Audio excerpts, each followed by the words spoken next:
Hello student, this is question number 3 of exercise 8.2. ABCD is a rectangle and PQRS are midpoint of a side AB, BC, CD and DA. ABCD is a rectangle, ये एक rectangle है ABCD and PQRS mid point है P जो है AB का PQ BC R CD and S DA respectively so that quadrilateral PQRS is a rhombus. हम इसको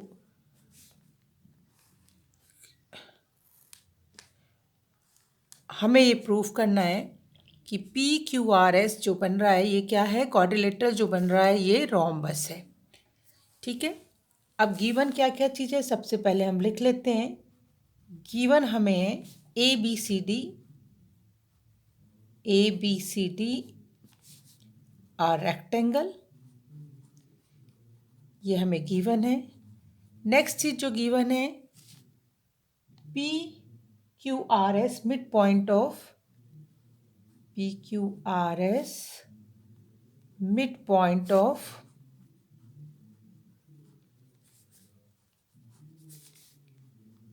AB, BC, CD and DA ये हमें गिवन है. वी हैव टू शो और टू प्रूफ क्या करना है. PQRS is a rhombus.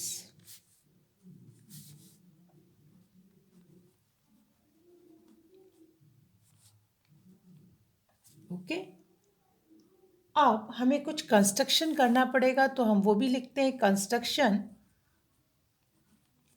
हम ज्वाइन कर देते हैं A two join A two या AC सीधा. ठीक है, अब हम लोग प्रूफ करना शुरू करते हैं. अब जब हम प्रूफ करेंगे तो सबसे पहले तो हम लोग प्रूफ करेंगे कि ये पैरेललोग्राम है. ठीक है, अब हम दो ट्राइंगल ले लेते हैं. ये हमने लाइन खींची, AC को ज्वाइन किया था तो एक ट्राइंगल बन गया ADC. दूसरा हम ले लेते हैं ABC. तो in triangle ADC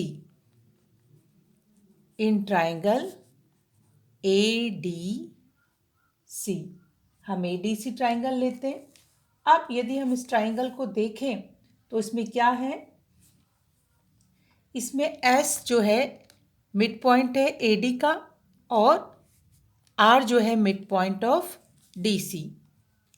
S is mid point of AD and R is midpoint of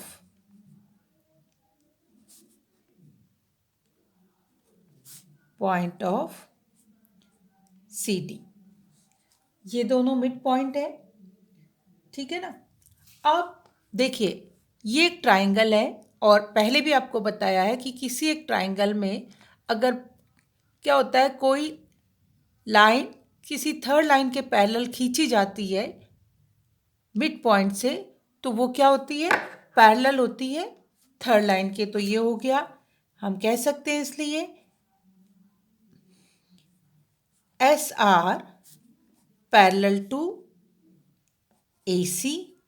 और साथ साथ क्या है, एक और चीज़ थी कि वो क्या होती है, जो लाइन है वो हाफ AC की लाइन की हाफ होती है. और ये किस वजह से है, रीज़न है मिड पॉइंट थ्योरम.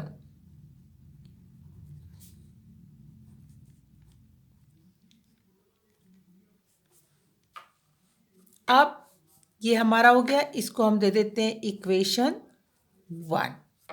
अब हम दूसरा ट्राइंगल ले लेते हैं. इन ट्राइंगल ABC अब यहाँ पर P is mid point of AB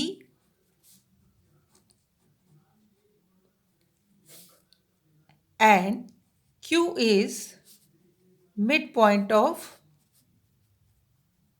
BC.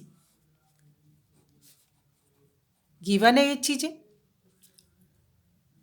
जब ये दोनों मिड पॉइंट है तो यहाँ पर भी वही from mid point theorem PQ parallel to AC and PQ equal to half AC। ये इक्वेशन नंबर 2 हो गई और यहाँ reason by mid point theorem.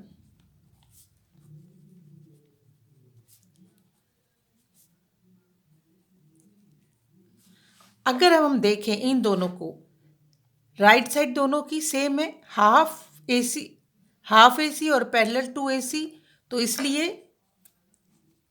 From equation 1 and 2, इसलिए इक्वेशन 1 और 2 के उससे क्या हो जाएगा, हम लिख सकते हैं कि SR इक्वल टू PQ,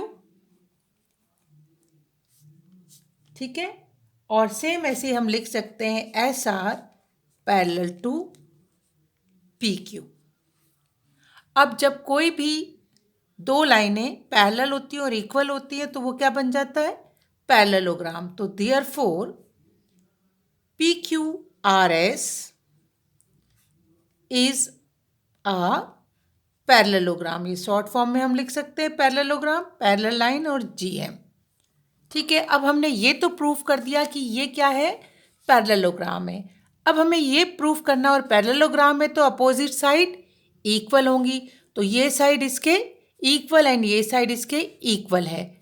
ये तो हमारा प्रूफ हो गया। अब हमें प्रूफ करना है कि ये चारों साइड जो हैं वो इक्वल होगी। अब चारों साइड इक्वल होगी तो कैसे होगी, अगर हम दो साइड भी एडजेसेंट साइड को हम इक्वल प्रूफ कर देते, ये साइड इस साइड के बराबर, तो क्या होगा, ये जब ये दोनों साइड एडजेसेंट साइड इक्वल होगी तो ये साइडें भी इक्वल हो जाएगी, क्योंकि अपोजिट साइड इक्वल होती है। तो ये क्या हो जाएगा, और चारों की चारों साइड किसकी इक्वल होती है, रोम्बस की। तो चलिए अब हम ले लेते हैं, अब हम ले लेते हैं यहाँ पर, मैं इसी में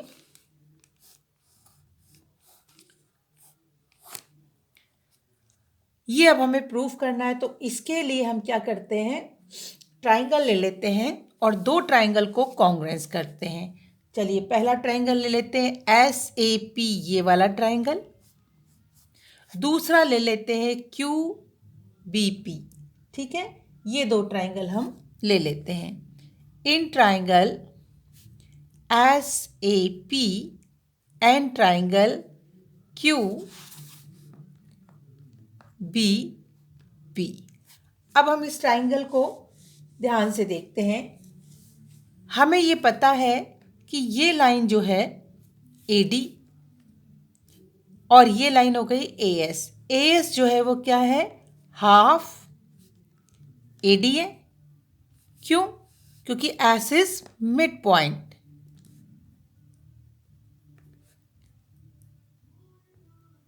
इसी तरीके से QB equal to half BC, same reason, Q is mid point. ये हमें पता है, ठीक है ना। और हमें ये भी पता है क्योंकि ये रेक्टेंगल है, तो हमें पता है AS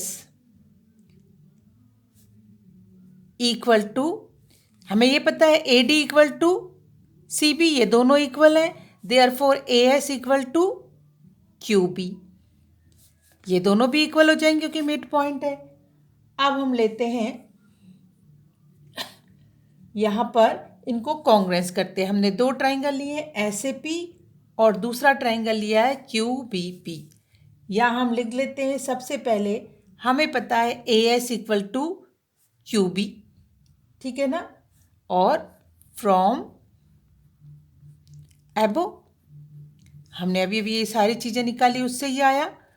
नेक्स्ट चीज़ जो है, दूसरी चीज़ हम देखते हैं angle A equal to angle B, क्योंकि ये क्या है, रेक्टेंगल है और इसके क्या होते हैं, सारे एंगल 90 डिग्री के होते हैं, तो ईच 90 डिग्री। ये दो एंगल इक्वल आ गए। थर्ड चीज है, अब P is a mid point, so AP equal to BP equal होंगे। AP इक्वल टू BP ये क्या होंगे, इक्वल होंगे। क्यों? P is mid point of AB।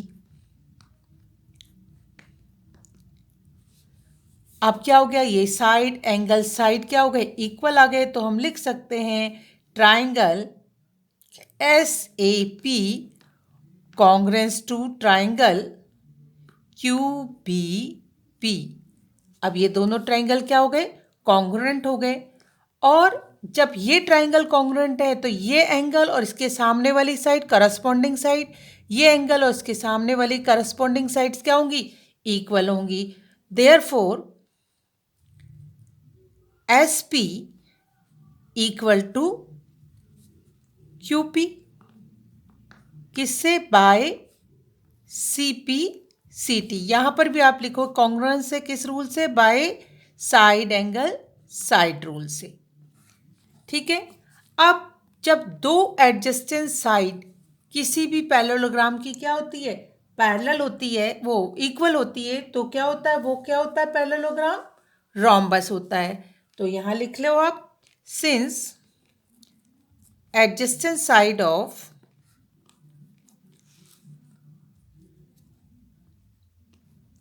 parallelogram are equal, therefore parallelogram is a rhombus। Parallelogram क्या हो गया, rhombus हो गया, या हम कह सकते हैं, और पैरेललोग्राम क्या है, क्वाड्रिलेटर है, quadrilateral is a rhombus, is